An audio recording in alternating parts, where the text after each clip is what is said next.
Yes guys, magandang gabi.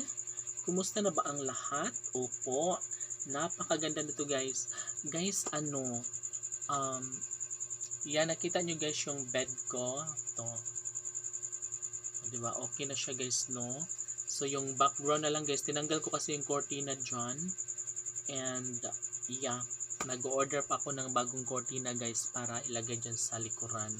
So, namimili pa ako guys ng anong magandang kulay na cortina. So, namimili pa ako. No? So, soon, ay o-order din tayo guys. Pero, baka sa sunod na na siguro, pag makaluwag-luwag na ako.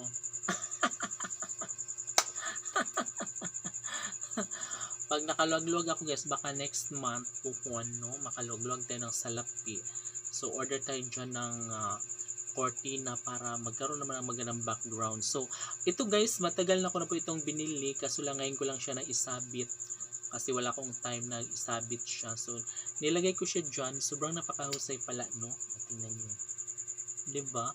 And, yeah, ito po ay, yung bed ko guys is, siya, double size or queen size, ganon. So, maluwag. And ito guys yung mga abubot ko sa likod. Yeah, maganda sana kung yung walang sagabal, walang abubot dyan sa likuran, no, para pag matulog, wala tayong matamaan kasi malikot tayo matulog. And yeah, dito ko siya ilagay guys soon, pero sa akin kasi busy pa kami guys kasi busy pa ako sa barangay and paparating na rin yung kapiyastahan dito sa aming lugar guys, sa barangay namin. And yeah,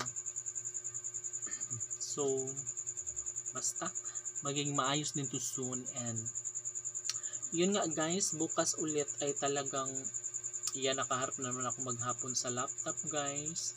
So yeah, wala akong magagawa kasi kailangan ko talagang gawin yung mga dokumento para meron naman akong mai-presenta na mga documents doon sa DILG office kasi sobrang nakakangarag naman kung wala kang mailapag doon, no? Siyempre nakakaya yun, and binigyan naman ng time or araw, mga ilang araw guys, ilang days para mag-prepare, kaya bawal tamarin. So although hindi maging perfect guys, at least nakapag-perform o fight na yun. So wag nating hangarin guys na ma-perfect kasi nobody is perfect naman.